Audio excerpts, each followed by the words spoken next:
마지막에 해당되는 이 죽은 나사로를 살리시는 내용을 살피고 있는 중에 있습니다.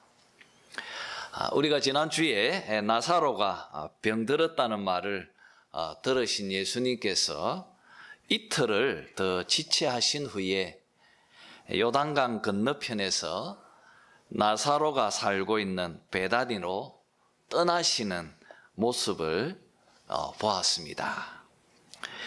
이제 오늘은 17절에서 이제 내용을 살펴보았으면 합니다. 예수님께서 나사로가 살고 있는 이 예루살렘에서 한 오리쯤 떨어져 있는 베다니에 도착하셨습니다. 도착해서 보니까 나사로가 죽은 지 나흘이 되었습니다. 시체가 이틀이 지나면 부패하기 시작하니까 지금 나사로가 죽은 지 나흘이 되었다는 이 표현은 나사로가 확실하게 죽었다는 것을 지금 확인시켜 주고 있는 표현입니다. 이제 상가 쪽으로 도착해 보니까 많은 유대인들이 마르다와 마리아를 위문하기 위해서 집에 와 있었습니다. 20절의 말씀을 보니까 마르다가 먼저 나와서 예수님을 맞이했습니다. 그러면서 마르다가 이렇게 말합니다.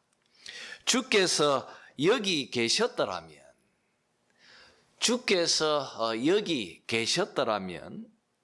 내 오라비가 죽지 아니하였겠나이다. 여러분, 이 표현 속에 그 마르다의 좀 안타까운 마음이 비추어 보입니다. 예수님, 조금만 더 일찍 와 주시지 않고요. 아마 그런 작은 원망의 표현이 여기 담겨 있는 것 같습니다. 그러나 마르다는 다시 22절에서 이렇게 말합니다. 그러나 나는 이제라도 주께서 무엇이든지 하나님께 구하시는 것을 하나님이 주실 줄을 아나이다. 이렇게 말합니다. 예수님, 이제라도 우리를 위해서 하나님께 기도해 주십시오. 이렇게 자기의 소망을 표현합니다. 이렇게 큰 슬픔에 빠져 있는 마르다를 향하여서 주님께서 처음으로 입을 여십니다. 내 오라비가 다시 살아나리라. 23절에서 예수님께서 마르다를 처음 만나서 첫 말씀입니다. 너의 오라비가 다시 살아나리라. 예수님께서 깊은 슬픔에 잠겨 있는 제자에게 하셨던 첫 위로의 말씀입니다. 그것은 부활신앙에 관한 위로의 말씀입니다. 너의 오라비가 다시 살아나리라. 여러분, 이것은 구약 성경에서 가르치고 있는 내용을 유대인들이 그 당시 일반적으로 가지고 있던 부활 신앙이었습니다. 그래서 마르다가 24절에서 그 유대인들이 통상적으로 가지고 있었던 그 일반적인 신앙을 가지고 이렇게 답변합니다.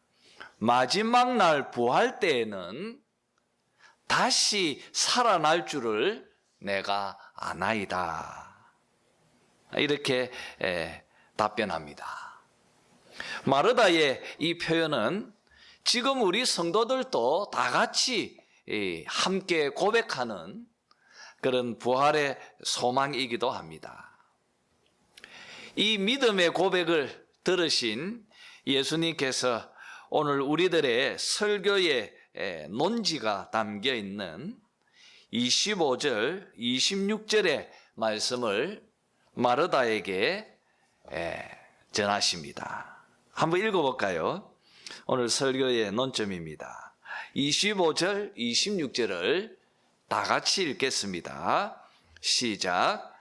예수께서 이르시되 나는 부활이요 생명이니 나를 믿는 자는 죽어도 살겠고 무릇 살아서 나를 믿는 자는 영원히 죽지 아니하리니 이것을 내가 믿느냐. 여러분, 주님은 먼저 마르다의 이 부활의 소망의 그 고백을 자기 자신에게로 그 초점을 맞추고 계십니다. 나는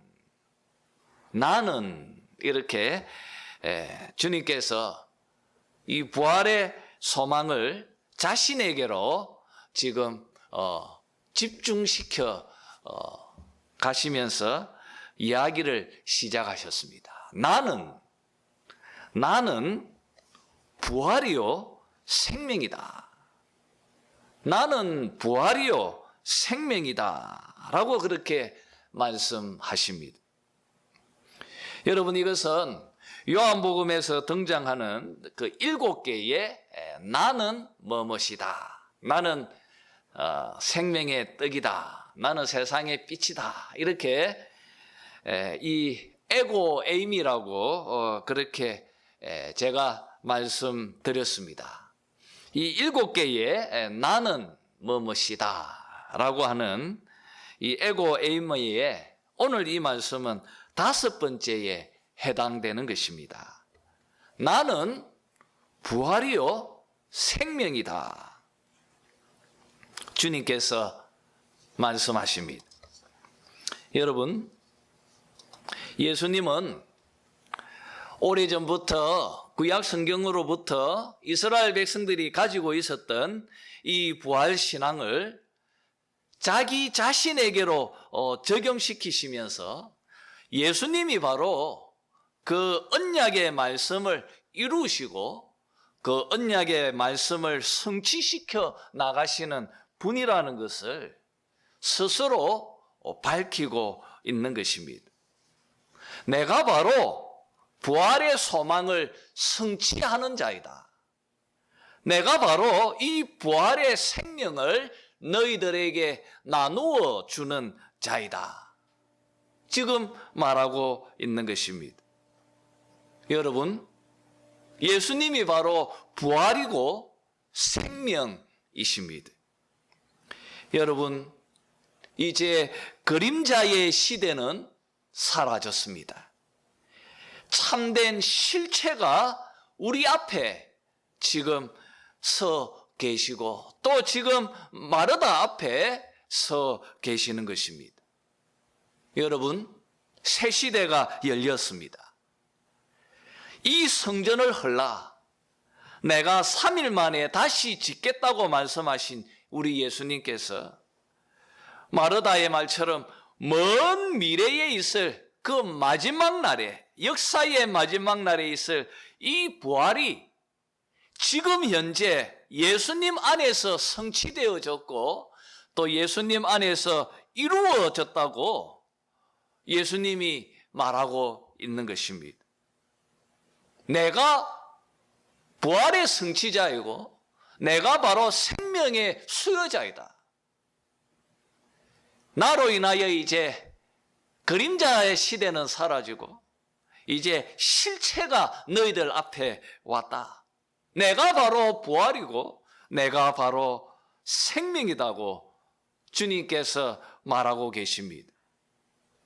여러분, 오늘 주님의 이 말씀의 정표로서 나사로의 부활을 이어서 소개하고 있는 것입니다. 마르다는 나사로의 부활이 마지막 날에 이루어질 것이라고 그렇게 믿었습니다. 그런데 예수님은 지금 현재 자신의 인격과 자신의 사역 안에서 이 부활의 생명이 성취되어졌고 그리고 완성되어졌고 이 부활이 자기로 인하여서 이루어졌다는 것을 밝히고 있는 것입니다.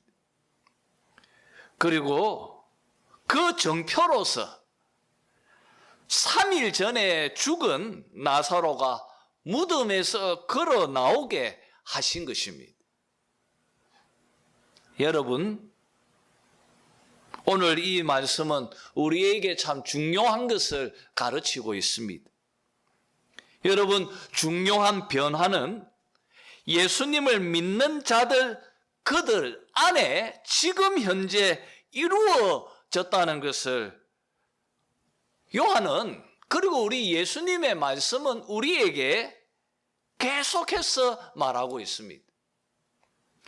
여러분, 구원과 심판도 지금 현재 성취되어졌고 이루어졌다는 것을 우리는 앞에서 말씀을 통하여 보았습니다. 여러분, 부활도 생명도 우리가 죽는 그 순간, 그리고 또 주님이 다시 오실 그때가 아니라 지금 현재 여러분, 우리가 예수님이 하나님의 아들이시고 예수님이 바로 우리의 구세주라고 하는 것을 믿을 때에 그 믿는 순간에 우리 안에서 일어나고 있다고 오늘 말씀은 우리에게 전하고 있습니다. 사랑하는 성도 여러분, 우리가 예수님을 믿을 때 그 믿음이 나와 예수를 하나로 연합케 하는 것입니다. 그래서 우리 안에 계신 그 예수님께서 그 그리스도의 그 능력으로 우리를 생명으로 옮겨 놓으시는 것입니다. 그리고 그리스도께서 우리 안에서 이 부활의 생명을 수여하고 계신다는 것입니다. 여러분, 사도 바울도 에베소서 2장 5절 6절에서 동일한 말을 하고 있습니다. 허물로 죽은 우리를 그리스도와 함께 살리셨고 또 함께 일으키사 그리스도 예수 안에서 함께 하늘에 앉히시니라고 그렇게 말하고 있습니다. 여러분, 이 에베소서 2장 5절 6절은 시제가 완료형입니다. 이미 우리는 구원을 받았다는 것입니다. 우리는 이미 그리스도께서 일어날 때 함께 일어났다는 것입니다. 예수님께서 부활하실 때 우리도 그와 함께 부활했습니다. 그리고 우리 예수님께서 하늘에 앉히실 때 우리도 그와 함께 하늘에 앉았다고 바울은 에베소서 2장에서 우리에게 강조하고 있습니다. 여러분, 내가 예수를 믿을 때, 내가 예수 안에 거할 때, 예수가 우리 안에 거하면 여러분, 우리 안에 너무나 많은 변화가 일어난다는 것을 알아야 합니다. 요한복음 5장 24절에서 믿는 자는 영생을 얻었고 심판에 이르지 아니하고 사망에서 생명으로 옮겼느니라. 옮길 것이다가 아니라 옮겼느니라. 여러분, 우리는 영적으로 죽음의 자리에서 생명의 자리로 옮긴 자들입니다. 옮겼습니다. 여러분, 주님께서 지금 이 구원의 현재성, 그리고 부활의 현재성을 지금 강조하고 있는 것입니다. 내가 바로 부활이다. 내가 바로 생명이다. 여러분, 이것은 단순히 어떤 교리나 그런 추상적인 진리를 전하고 있는 것이 아닙니다. 이것은 실제로 일어난 실제적인 변화입니다. 눈에 보이지 않을 뿐입니다. 우리 안에서 실제적으로 성취되어진 것이고 이루어진 변화입니다. 죽은 우리가 생명으로 부활의 자리로 옮겼다. 너희들이 예수를 믿으면 이 말씀은 나로 인하여 이루어졌고 성취되어졌다. 그림자의 시대는 사라졌다. 실체가 너희들 앞에 있다. 내가 바로 부활이다. 내가 바로 생명이다. 지금 주님께서 말하고 있는 것입니다. 여러분, 그러니 우리가 믿음 안에 살면 다가오는 죽음의 그림자를 두려워할 필요가 없는 것입니다. 우리가 살다가 죽음이 나사로처럼 갑자기 찾아올 수도 있습니다.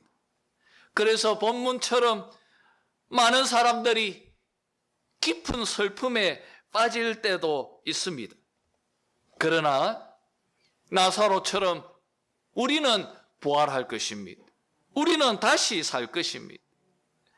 주님께서 부활로 사망의 권세를 패하시고 우리에게 생명으로 승리하셨기 때문입니다. 그래서 예수님은 계속해서 나를 믿는 자는 죽어도 살겠고 그렇게 말씀하십니다. 그리고 무릇 살아서 나를 믿는 자는 영원히 죽지 아니하리라 말씀하십니다. 여러분, 예수님을 믿고 그 믿음 안에 지금 살고 있는 우리들, 그리고 또 먼저 죽은 자들, 그들은 다 부활의 생명으로 옮긴 자들입니다. 그런데 이 사이비, 이 이단 중에 사람들은 이 귀절을 문자적으로 받아들여서 예수 안에 사는 사람들은 절대 육체적인 죽음이 없다고 말합니다. 그리고 또 육체적으로 죽은 자들도 죽은 게 아니라 자는 것이라고 그렇게 말하면서 오늘 본문을 이 이단들은 또 사이비들은 잘못 가르치고 있습니다.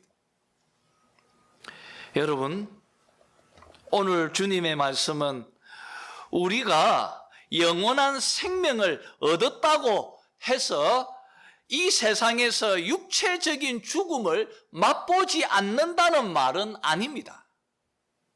오해해서는 안 됩니다.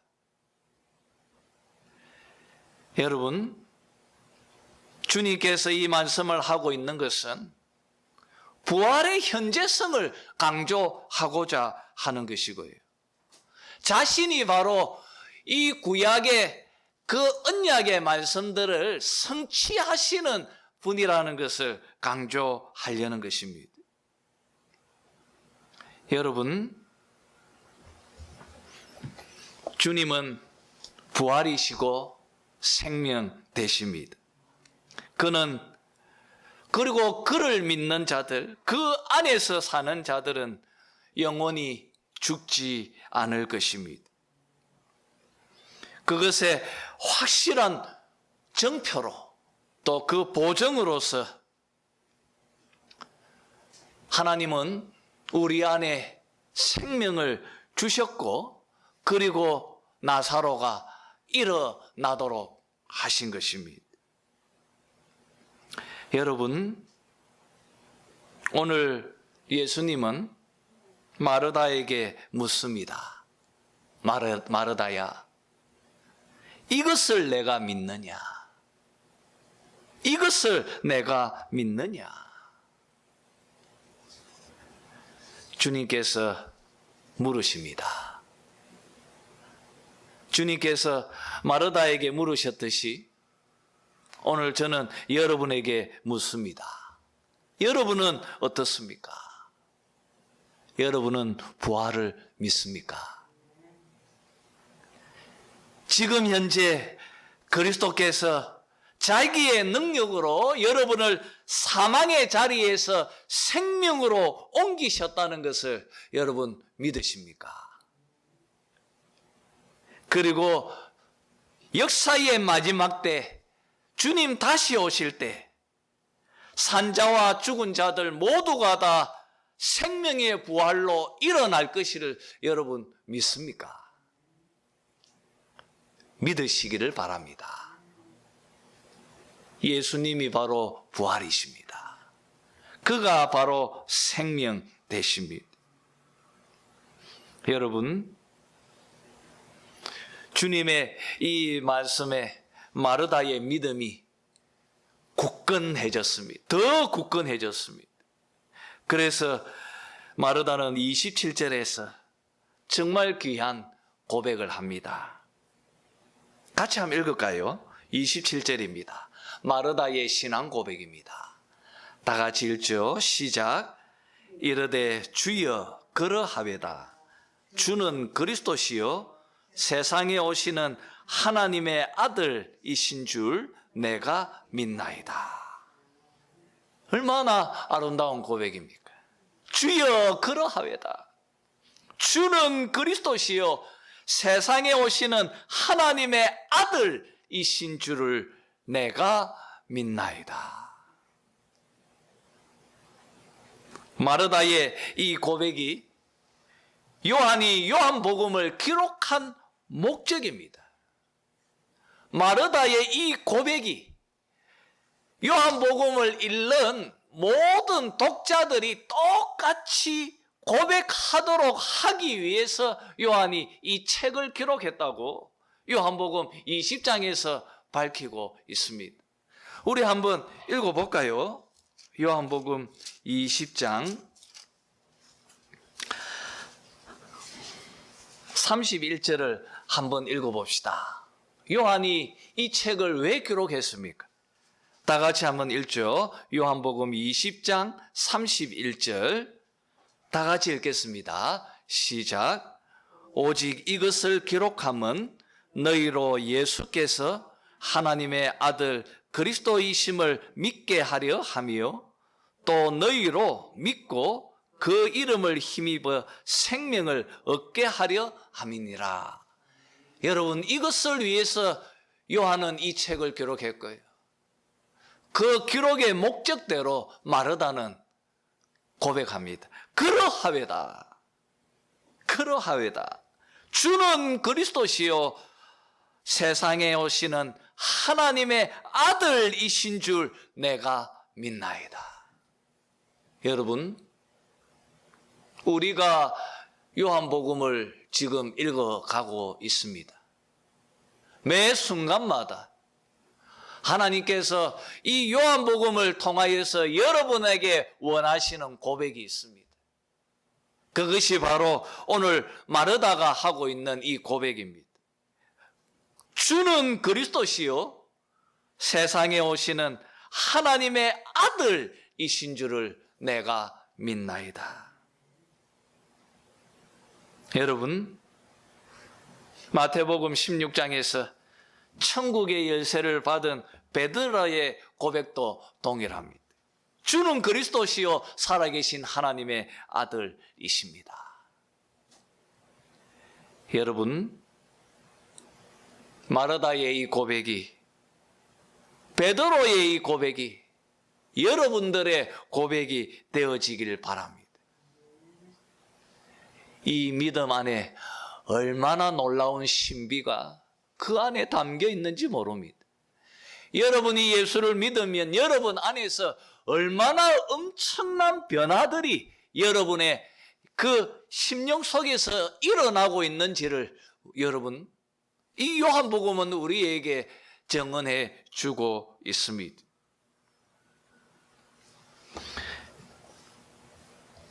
미국의 장로교 목사인 이 반하우스라고 하는 분이 그 추운 겨울날 아내의 장례식을 마치고 아이들과 함께 차를 타고 오다가 신호동에 멈추어 섰습니다. 그들 앞에 이 큰 트럭이 마주하고 있었습니다. 트럭 옆으로 태양이 비추어서 길게 트럭의 그림자가 드리워지고 있었습니다. 이 반하우스 목사님은 아이들에게 이렇게 물었습니다.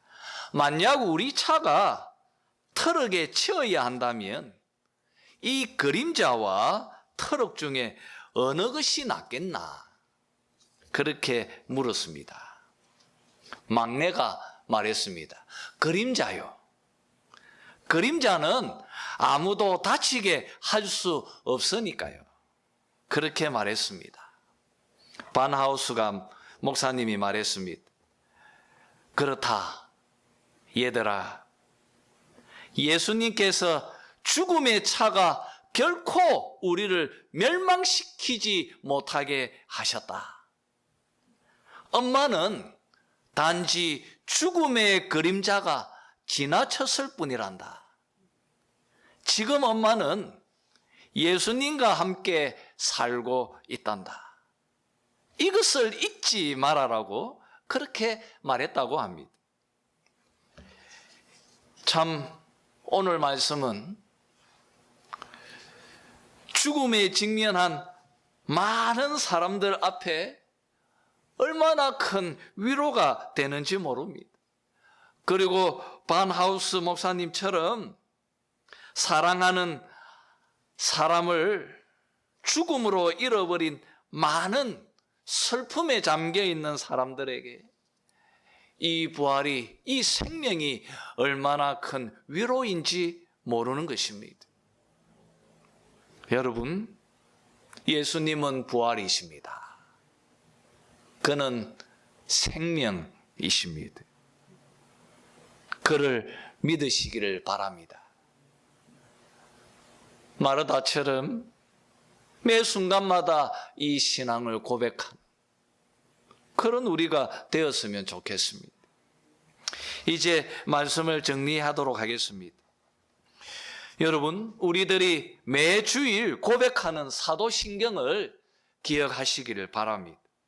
사도신경에서는 부활의 믿음에 대해서 2번이나 확정하고 있습니다. 첫 번째는 예수님의 부활을 증언합니다. 장사된 지 사흘 만에 죽은 자 가운데서 다시 살아나셨으며, 그리고 2번째로 그 예수님의 부활이, 그 고백하고 증언하는 그 예수님의 부활이 우리 안에서 우리의 부활로 나타나게 될 것을 사도신경은 고백합니다. 몸의 부활, 몸의 부활과 영생을 믿습니다. 여러분, 그의 현재는 나의 미래입니다. 이것이 사도신경이고 이것이 우리의 신앙입니다. 예수님께서 부활하신 그의 그 현재가 나의 부활, 나의 미래가 될 것입니다. 사랑하는 성도 여러분, 이 부활이 사도신경에 2번이나 언급하고 있는 것처럼 이것은 우리의 믿음의 너무나 중요한 핵심 기둥이고 우리 신앙의 중심입니다. 여러분, 신앙 고백처럼 예수님의 부활을 마음으로 믿고 그것이 나의 부활이라고 고백하고 또 그렇게 믿으면서 매 순간마다 그리스도의 이 생명을 경험하고 또 체험하는 그런 여러분들이 다 되시기를 주님의 이름으로 축원합니다. 기도하도록 하겠습니다.